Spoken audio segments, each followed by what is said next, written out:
Hey, everybody, it's Robin. And here we go with a live session live in the Gypsy Jazz Transfusion Club.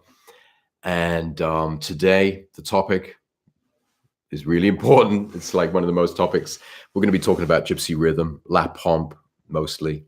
And the title of this one is, I've got my lesson sheet here, How to Play Rhythm So Lead Guitarists Love You. And I think that's what it's all about. Basically, we want to play rhythm because we want the music to sound good, so we want the other guys to sound good. And in this masterclass, I'm going to be giving 6 major points on how to do that, and basically, how to get people to actually want to play with you.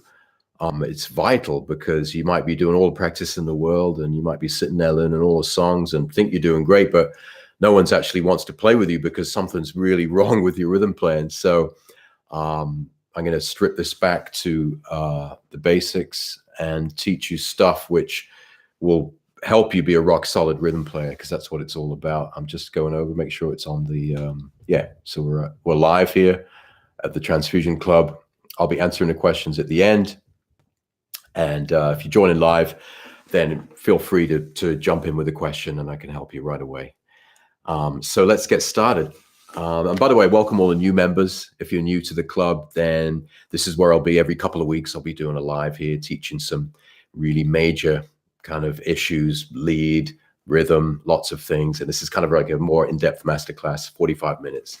So here's the lesson plan. And the first one, this is so important.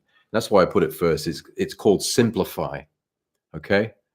So simplify. It's over and over again, I'm meeting players and students and other players, and it's like we have a tendency to overcomplicate things and put a lot of and trash in the way of just playing simple La Pompe rhythm. And that's what I want to focus on first. So I want to focus on simplifying it. And the first thing to do there is, hi Folko, welcome, is to the first, by the way, I'll post this lesson plan up in the forum, up in the campfire after I've finished here. And you can see I've got a little subsection. I've got simplify, and then I've got fingers. Okay, so even before we get started, let's take the pick and let's just drop the pick for a second, because I've seen this help people. And let's just concentrate on playing the rhythm with these 3 fingernails, okay, or with your 4 fingernails, okay? Usually the pick's going to be held with your thumb and your first finger here, and then the fingernails here. You can play rhythm without a pick. That's what I'm trying to say here. So if I play rhythm without a pick, the first 2 chords of Dark Eyes, A7 and D minor, let's just hear what it sounds like without a pick, just using these 3 fingernails. Okay, so no big deal really, it works. And it not only works, but it actually kind of tackles another problem which I see when a lot of rhythm players play, which is playing too loud. So by dropping the pick, this is just for an example, I'm not saying don't use a pick, but just kind of to understand a point really, that without using the pick and using the nails, it softens the sound, okay? So it softens the sound and it makes it quieter, which is another reason that lead players would like you, because if you're playing too loud, if you're playing too... I don't want to play with someone who's playing like that. I can't, I've got no room or no, it's just too busy and too loud to actually get creative and create something beautiful. So play soft, try playing with your fingers, okay? So first of all, try that. So let's just go through 2 chords from A7. Okay, that's the A7, the first chord of Dark Eyes. Yeah, we got that A7, D sharp, G, B, E, 4th, 5th, 4th, 5th, that shape. It's kind of handy because then we slide that down 2 frets. And we got the D minor there, okay? So if we just try that with our fingernails, if you just try that for a minute. Okay, we're just using just downstrokes, just short, sharp staccato beats. No big deal with letting it ring there or here. Everything's pretty even with a slight accent on 2 and 4, okay? This is really worth remembering. So nice and medium, nice and quiet. Welcome, Bob. Bob's in the house. South so just strip it back, try it without a pick. Your nails there is going to soften the sound, which I like as a lead player. And also it's going to make it just less cluttered. And sometimes the pick gets in the way. It kind of makes, there's a lot of kind of raspy sounding and scratchy sounds, which we don't want when we're playing rhythm, okay? We want to keep it simple, clean, smooth, okay? All those kind of things. So that's the first thing. Now, the second thing is if we do then take the pick, and we take the pick between the thumb and the first finger, basically, or the thumb and the second finger. First of all, it's worth noting that you're not gripping the pick really tightly, okay? So you want it to kind of sit on your fingers like that. So it's like, you know, a card with a magician with some cards. He's kind of got it there, and it's not about to fall away. You've got kind of control with it. You've got balance with it. You've got your thumb there, and you've got your first two fingers holding the pick. So I'm not squeezing it too tightly, okay? So then you're going to use the fingernails after the pick. So you play the pick, right? Play it down, and then the fingernails afterwards add a little bit of human feeling, right? A little bit of not flesh, but fingernails. So instead of just with the pick would be this. Okay, just with the pick. If we add the fingernails, you've got a slightly more, still using the pick. Okay, but the fingernails are kind of softening it slightly, and it definitely works for me. And I've spoken to a few players recently who actually it's kind of helped them. So it's just a little tip to try, to whatever extent, to add a little bit of fingernails in the strum, you know, when you're playing. It kind of softens the sound, and it's going to make the whole thing a bit quieter and a bit more in control. And that's what we're going for. Welcome, Steve. Good to see you, mate. So this is point one. Like I say, I'll be posting this in the forum at the campfire. Simplify fingers. Now, second one I've got is downstrokes. So just downstrokes. So just simplify it in another way, and just don't even think about anything else at the moment, and try and master that downstrokes.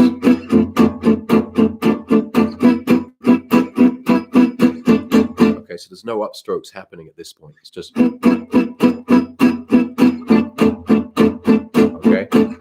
just downstrokes. Okay, this is part of the mantra of keeping it simple. Okay, one way to practice that is to even forget about the left hand and just kind of just hear those muted downstrokes. And really, it can be as simple as this. We don't need to complicate it. It can be like this. Okay. If you could practice that for a little bit, it would be really handy. I think it would really help you. Nice and soft. We're not putting lots of effort into this. We're keeping it streamlined. We're keeping it efficient and keeping it quiet. Okay. At a slow tempo. A slight lilt. 1, 2, and 4. 1, 2, 3, 4. 2, 3, 4. 1, 2, 3, 4. 1, 2, 3, 4. 1, 2. But there's not a lot of energy being expelled here. We're just keeping it simple and doing those downstrokes. And muting it is a good way to practice just your right hand, so you're not worried about the left hand. Just, you know what I mean? So you can just do it. Get it comfortable. Get that right hand efficient and working really well. Okay. So that's basically, and the other point I've got here is quiet. Okay, on the notes, and that's kind of that's what the fingers is taken care of. But also remember that even if you're playing really fast and you're supporting someone, you don't have to play really loud. You can play nice and quiet, okay? So really think about those 3 points. Fingers, okay? Try it to whatever extent. The nails combined with the pick, even without the pick. Just really make sure you've mastered those downstrokes that are swinging, and downstrokes are not the upstrokes. So just make sure that you've got that, and that really helps you at a fast tempo when it's going.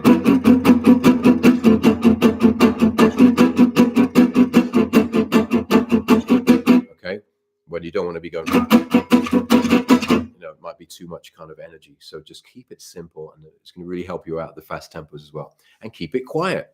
Okay, we're going to talk about dynamics in a sec, but it doesn't have to be loud all the time. Okay, so that's number one. Point number 2 is dark eyes. Okay, we're going to have a little look at dark eyes and apply some rhythm tips to this tune. Dark eyes, it's the big tune in gypsy jazz, you know, so they call it le genois in French. Kaliyaka is what it's called in the Gypsy language, the Manouche, the Sinti language that Django would have spoken. And all those guys that I know, the Rosenbergs, Kaliyaka, that's interesting. Schwarze Augen in German. So, what's it in Russian?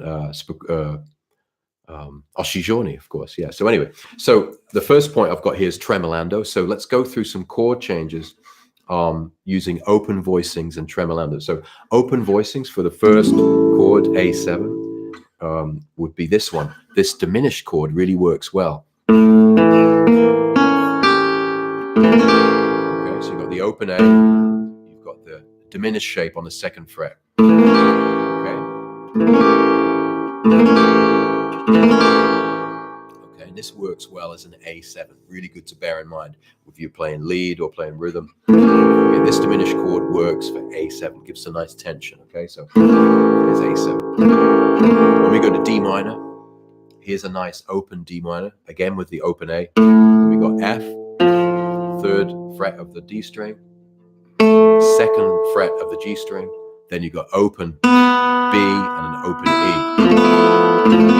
Okay, so you've only fretting two notes and the rest. Okay, this is a D minor type chord, D minor 6. So far you've got A7, and you've got D minor 6. Okay, A7 with the diminished. Now you've got B flat, one down the neck. Okay, you can use that, B flat. So we've got the first finger on B flat, which is the first fret of the A string. Then we're barring with the pinky. Okay, see that? F, B flat, and D on the third fret. That's B flat chord. Okay, kind of got a little bit of strength in your hands to get that. And then if you want the G on top, then you got the 6. Okay. And then you got G minor, which is the next chord in Dark Eyes. You could have that with the bottom G, third fret, open D, third fret on a G string works, or you can close it to make it the G minor 7. Okay. So there's the 4 chords in Dark Eyes, which is A7, D minor, A7, B flat, okay, then down to G minor, then back to D minor, then A7, and then back to D minor. One other D minor, which is nice, is that one with the, okay, you've got the first fret on the bottom E string now. Okay, then you've got the open D, you've got the A, second fret on the G string, and you've got your pinky on the D there. So nice D minor chord there.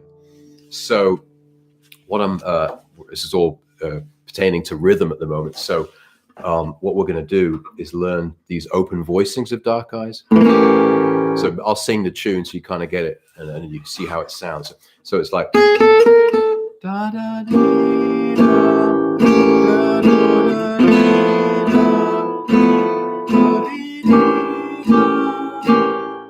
B flat, da dee da, G minor, da dee da, D minor, da da dee da. Okay, so we go da da dee da, da da dee da, da dee dee da, da dee dee, B flat, G minor, da dee D minor. One with the F and the fret, then back to A7 and D minor. You wouldn't play a swing rhythm like that, right? But this would be really handy in an intro for Dark Eyes, which is often the lead player. Remember, we're trying to make lead players sound good now. We'll go something, and then the band goes.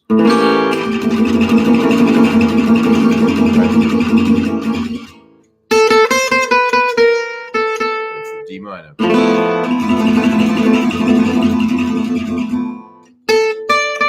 And you're following the lead player here.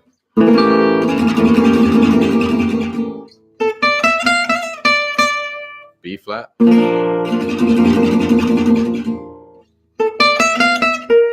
G minor.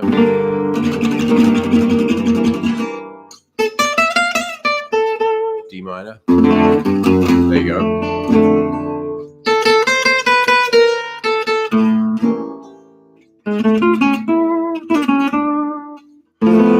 Okay, so these chords can kind of come in handy for an intro.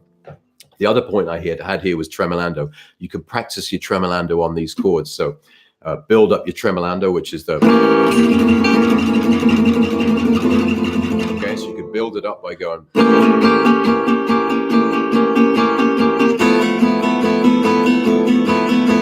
A7, B flat,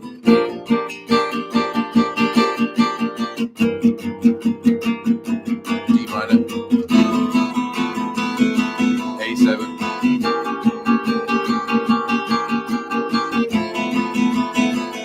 okay, and then you want to go.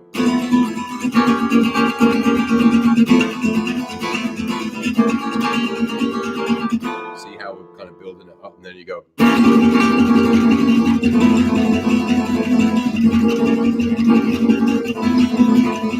One tip with doing the tremolando is to keep the friction between the pick and the string, so don't dig in too much. Keep it nice and kind of feathery, kind of almost tickling it more than kind of really driving into the strings. That really helps when I'm doing a tremolando, to keep it light. These chords really help with making that kind of gypsy sound for an intro for Dark Eyes.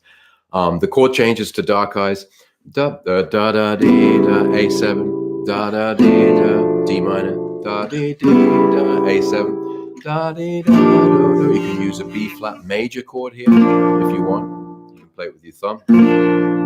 Okay. Dee da do, G minor, 6. Dee da do, D minor, da da dee da, dee da do. Okay. So just go through the changes once. So you got da da dee dum dum dum dee dum dum dum, B flat.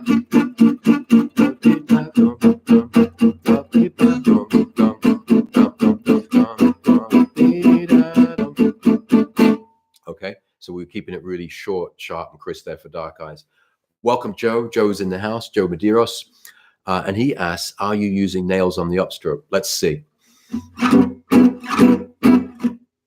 Okay, slow motion.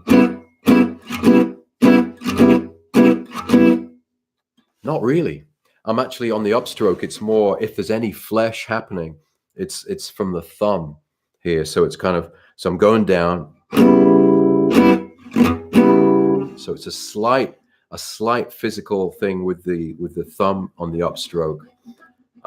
Not these nails, because they're facing the opposite way. Obviously, when I'm coming up, when I'm going down, the nails are going through the chord. When I'm coming up, the nails are obviously not there. So if I'll do the shuffle rhythm up close, or the upstroke rhythm up close, and see what it looks like.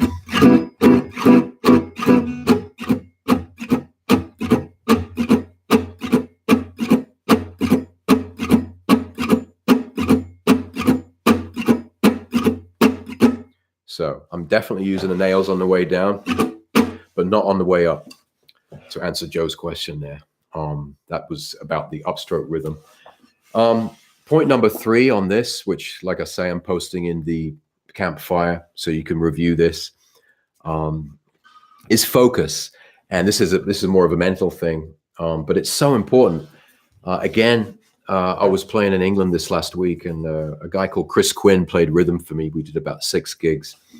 And what I liked about his playing, not only was the first point, he was playing simply, so he wasn't doing that much, was his focus. Because when you're playing with someone, it's not really about you. You've got your shit together, right? Hopefully, by the time you're on stage with someone, but you're really about making that person sound great. And it's focus. It's actually physical, like looking at the guy or the girl and actually kind of like training your thought and your whole physical body towards them, just to kind of make them sound good. You know, any little thing that they might do, they might give you a signal, they might tell you to stop. They could tell you anything, but it's really, and when you watch like the Rosenberg Trio, when you see Nusha Rosenberg play with Stocklow, often really trained in on Stocklow, to really kind of pay attention to Stocklow in case something's going to happen. And it's really important to focus on physically on the person who's playing the solo, but also with your ears, of course. So I've got here focus on the lead player, dynamics. So that's really important, because sometimes I'm playing, Honeysuckle Rose, and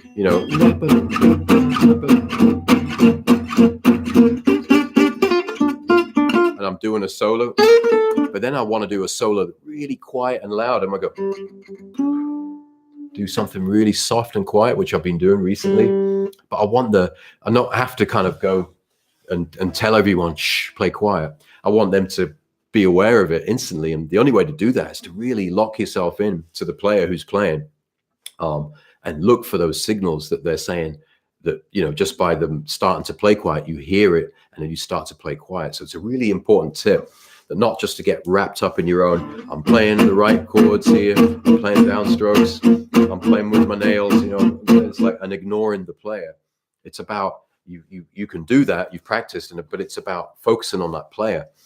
And you can't do that in the practice room, right? Unless you got someone else there who's just going to sit there for you. So it's just something to be aware of when you're at a session, a jam session, or at a gig, is to really be respective of that player that's playing at that moment, the solo, and just follow every little thing that he or she does. I think that's really important focus.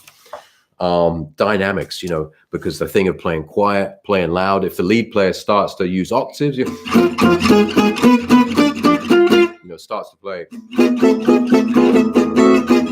then you don't want to be going, then you want to be able to follow them and start to do that upstroke rhythm, or even better, do the shuffle rhythm. So you're going to start going.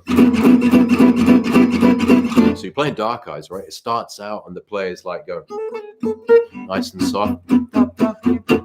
You may be only using downstrokes like that. Then the lead player starts to get a little bit kind of more into the solo, and you kind of, and if they start going like, they start doing lots of chordal stuff, then this shuffle rhythm, I love it when players do that, because it comes up with you, or at least sounds louder and fills the soundscape like this. Okay, that's the shuffle rhythm. It's just a kind of easy way to kind of really add a kind of third or fourth, fifth gear to your playing, to your dynamics. It really adds a lot, that shuffle rhythm. So it's just basically going 1, 2, 3, 4, 1, 2, 3, 4, 1, 2, 3. Just like a shuffle that you know from rhythm and blues.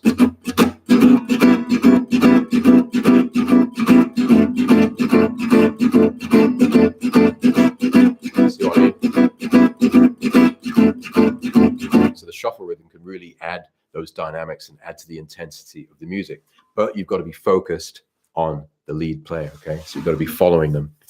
So that's number 3, focus.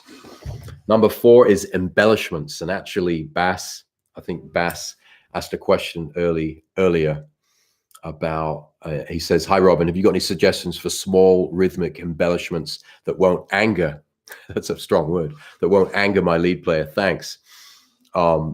And you've got any suggestions for small rhythmic embellishments that won't anger my lead player? Too right. Well, my first suggestion here is embellishments. The first point is don't play, exclamation mark, don't play embellishments. What is an embellishment? Okay, an embellishment is when you've heard people go,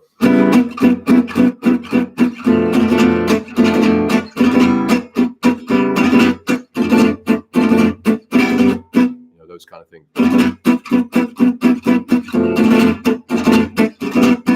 Those things. And you've heard them from the quintet Hot Club de France. You've heard Django do them, and they're absolutely incredible. But there's only a handful of times on all those recordings where I hear Django doing it. So it's like, if you space them apart and use them sparingly, they can be really powerful. So that was my advice on embellishments. There's lots of different embellishments which I can teach in a whole dedicated lesson, which I will, because they can be really cool. But to answer Bass's question, for a small rhythmic embellishment, yeah, I do. It's called the nudge, and it's this sound. So if we're sticking with Dark Eyes, it would sound like this.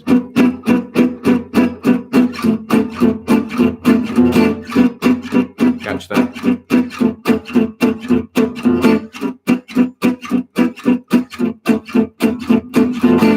that little bit where you kind of push the beat a bit, and it kind of sounds like a nudge, like, hey, I'm still here. And it really works effectively. You can kind of pepper that in at other locations a bit more. You don't have to be so sparingly with that.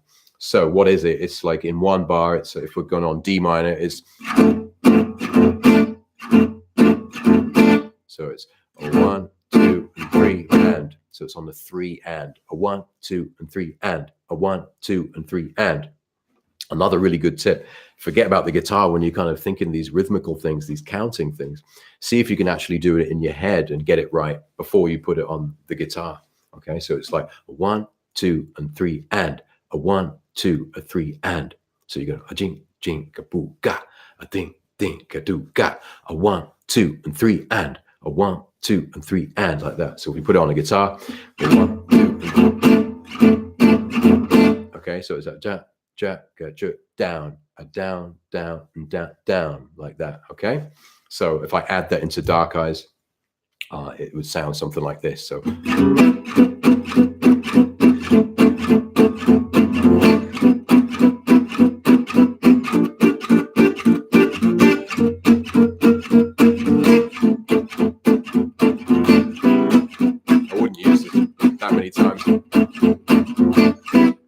so you can see that you can, it just kind of gives a little bit of relief from the monotonous kind of, okay, so we can add a nice little thing without, like Bass says, making the lead player angry. Hopefully that doesn't make him angry, otherwise he's probably got issues. So the other thing about embellishments, so first I said don't play them, because that's the general rule. Don't play them, don't get too wrapped up about them, gripped up about them. If you're going to use it, for now, try the nudge, that one we just looked at. Also, another one which is nice is when you roll up to a chord. So say you're going up to E7, like the first chord of Sweet Georgia Brown. You come to the end, it's something like this. And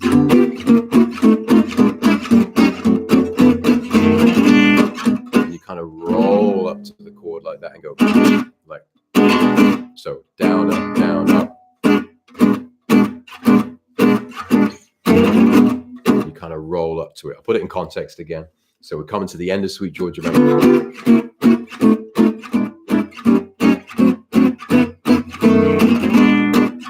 See how I kind of, sorry, missed it there. But we go from the B7 and we kind of, it's kind of hard to slow, it doesn't sound any good slowed down. It's kind of basically hitting the E on the upstroke there.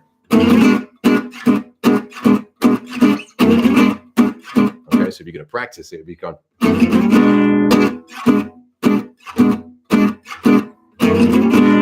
okay, you'd never use it like that twice in a row. You might use it at the end of a chorus. But it's another one that sounds quite good and natural. Doesn't sound kind of, you know, too kind of, it doesn't sound too theoretical. It sounds really natural, especially when it's starting to really swing. So that.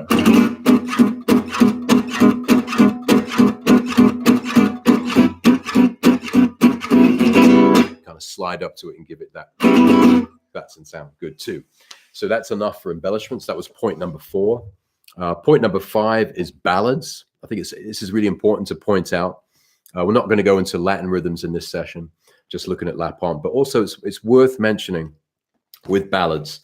There's two points I've got for ballads. One is they are not swing. It's not swing slowed down. Okay, and the other point is use lush voicings. Okay, so a ballad isn't like we look at rhythm. It's not.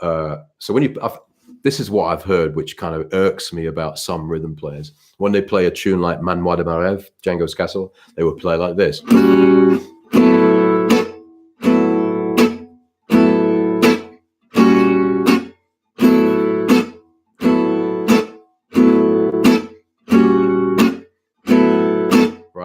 Okay, I don't like that. That's basically that's like the way they play rhythm, swing. Excuse me, slowed down. So it's not just swing rhythm slowed down. What you want to do when you're playing a ballad rhythm is make it as I'm just checking the questions. Is just make it as lush as possible. So don't just play swing rhythm slowed down. If you're going to play Manoir de mes rêves, then.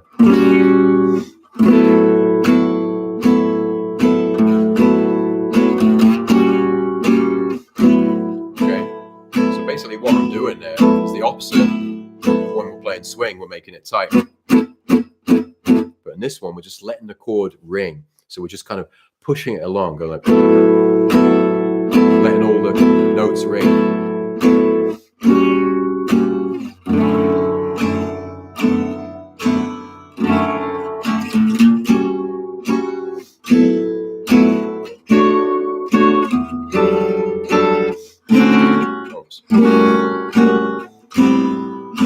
Okay, so we're kind of letting it, at least when they're playing the melody, you want to kind of make it really sound lush, and the chords really fill up and kind of overlap and ring. It sounds really nice. On another tune like Nuage, you're gonna, so I'm not cutting off any of the chords.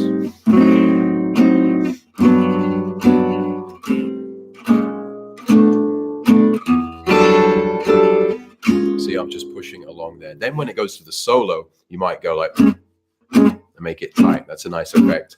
Okay, when the first solo of chorus of solo comes along, you can kind of tighten it up. It sounds nice. But for the most part, let the chords breathe, let them ring when you're playing a ballad. Don't play swing rhythm slowed down. Okay, the other thing is obviously use lush voicing. So, you know, when we use these kind of these voicings, often the reason they work so well is because when the tempos are fast, you don't really notice about how primitive or how, you know, simplistic the voicing sounds. You know, it's kind of, right? It's more about the rhythm, right? But when you play a ballad, it's about those. Right,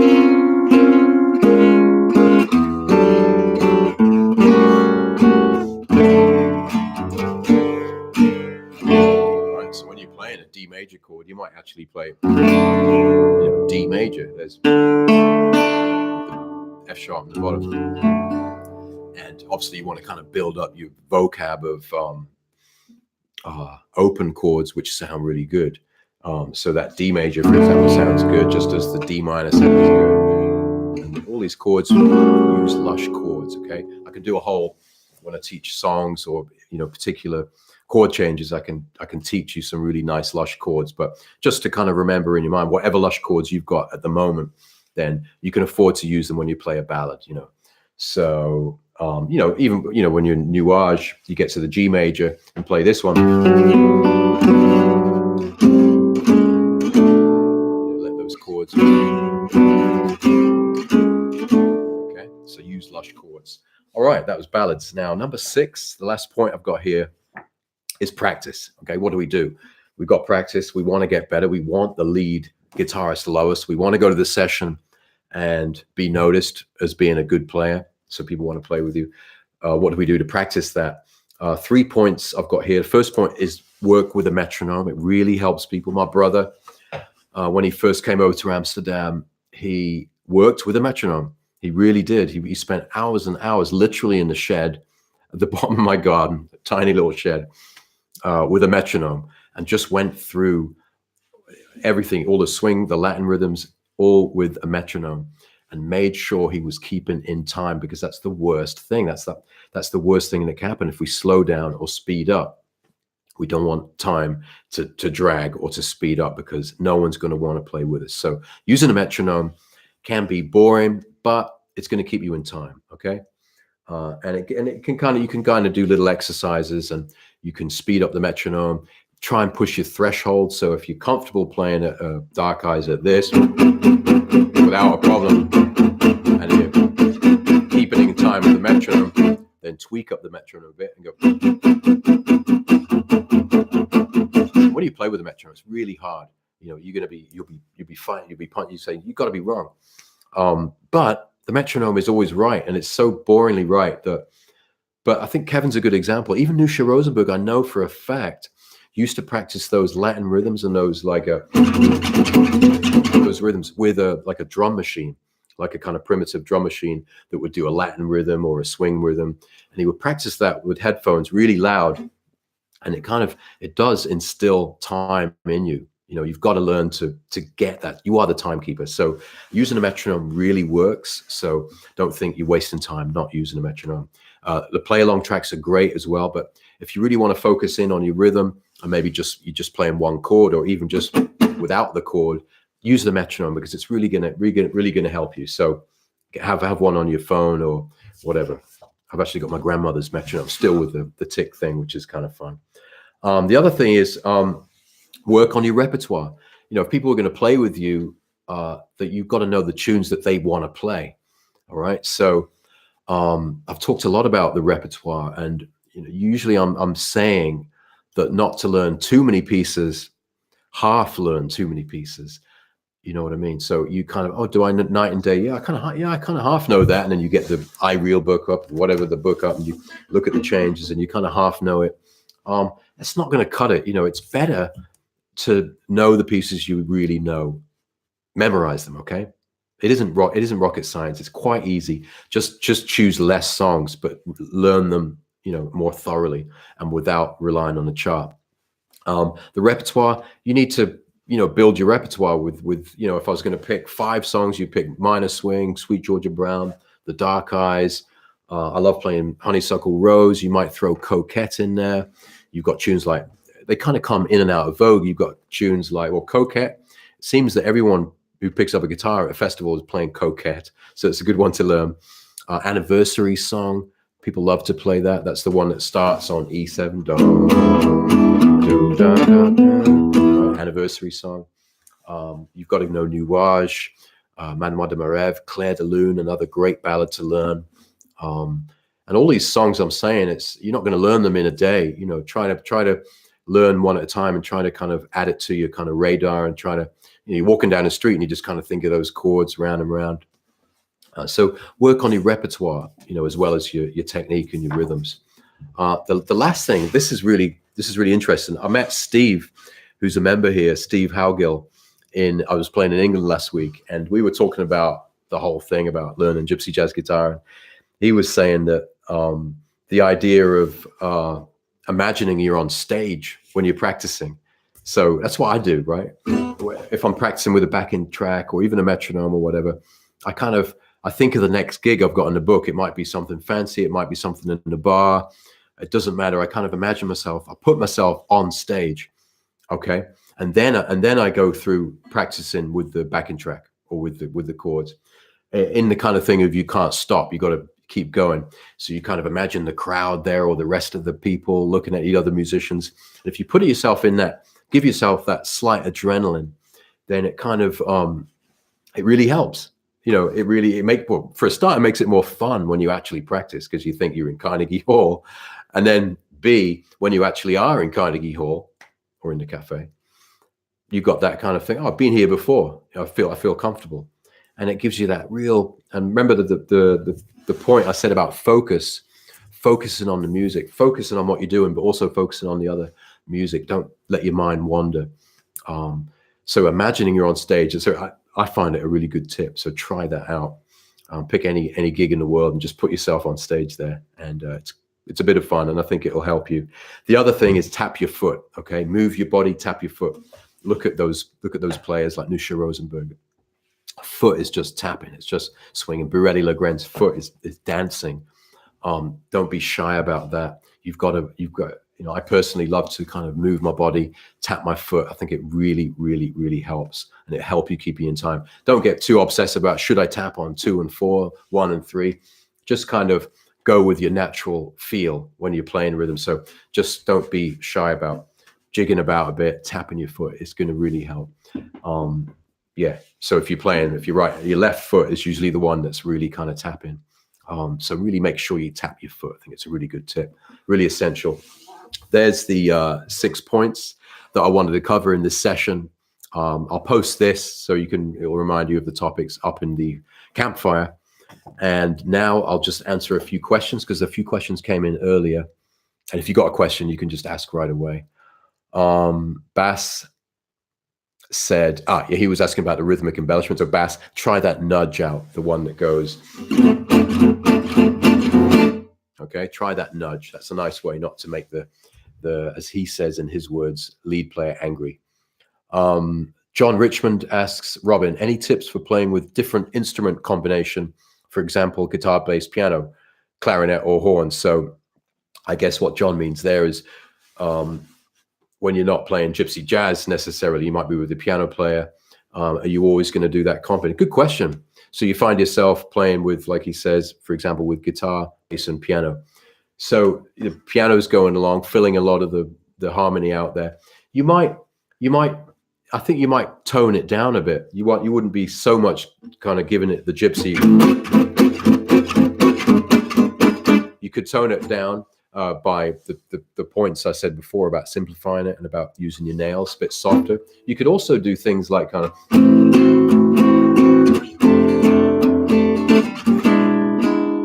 like simplistic comping. There's a couple of little things I teach. Comping is when the piano player or the guitar player, not in any strict form, but just kind of accompanies using, kind of like uses these kind of chords, kind of rhythmical stabs in a kind of, an accompanying way to comping, really. So there's a couple of things you can do. You could try going, just to practice it, you could try, instead of going, if I'm playing Dark Eyes, you could try going. Kind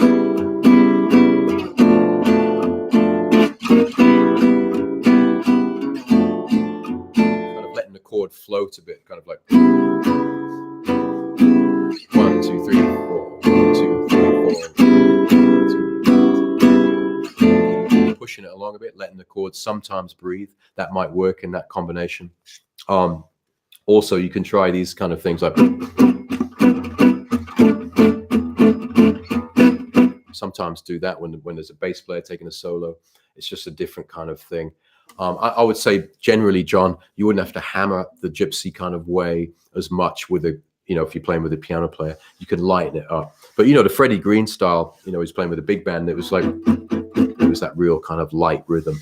Thad Bonduras, hi Thad, says, Robin, when your accompanist throws in unexpected to your ear inversions, does that affect your soloing, or do you even care about that? Good question. So Thad is saying that, so I'm playing along on a song like Dark Eyes, and then the rhythm person suddenly goes, different voicings. Like, for example, you might play for A7. It's like the flamenco kind of A7. And would that affect me? I guess it would affect me, because I'm listening to him as well, him or her. I'm listening to the rhythm player. So if they start going, I might start getting, I might do something like that. There could be a lot of different examples there. I think it'd be more, but if you're the rhythm player, I would go easy about trying to dictate where the harmony is going. Try and, like I say, follow the lead player. In a ballad, I've accompanied people on ballads, and I kind of, when I accompany Martin Taylor, I might kind of get fancy voicings in. You got to watch out, even with the great players. They want to be. It's a tricky question, tricky answer actually, Thad. I would really use your discretion when it comes to throwing in different inversions to try and affect the music. I think you just got to do it in a real congenial way. There you go, Thad. Rob Lewis says, were you able to examine my rhythm part to Sweet Georgia Brown? I haven't seen it yet, Rob. I've got it. I will do that in a future session, okay? Rob Lewis wrote out some alternate chords to Sweet Georgia Brown, and I'll look at them and play them, and we'll look at that in a future session. Beth says, what are the 3 most important things to practice in order to become a great rhythm player? Well, I've gone through 6 here, Beth. I think simplify, keep in time, and focus. Simplify, keep time. That's a no-brainer, of course. Keep time and focus. And the simplify and the focus will help you keep in time. Volker is in the house, says hi. Bob S. is here from South Carolina. Welcome. Steve Haugill is listening from work. Fantastic. Joe Medeiros asked before, you up using your nails on the upstroke. Not really. No, I'm not. On the downstroke. Beth said, this is great. Thank you. It's great you're here, Beth. Hope you're doing well. And Jan Alexson says, do you work from your elbow or with your wrist or with your hand wrist? So is it coming from the elbow or the wrist? Good question. A simple answer would be, if it's going really fast, more the wrist, right? You've got less time to move. So if it's going really fast, you go.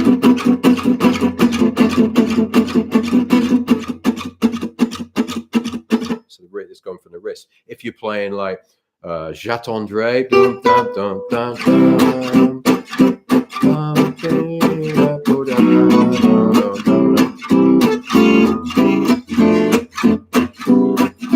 You've got more room, you've got more time to move your whole elbow. Personally, I'm not really coming from the elbow so much. Players do. Everyone's different. Everyone's body is slightly different. It feels slightly different. I'd say in general, it's coming from the wrist. When the tempo is slower, you've got more time to, move your wrist, and don't. So when it's going slow, don't use small wrist movements. You know what I mean? So when it goes slow, you can afford to really swing that arm. I think that basically adds to the swing. Hope that helps, Jan. John says, thanks for that. You're welcome, John. I'm here to help you. So that's great. So I'm actually going to wrap up this session.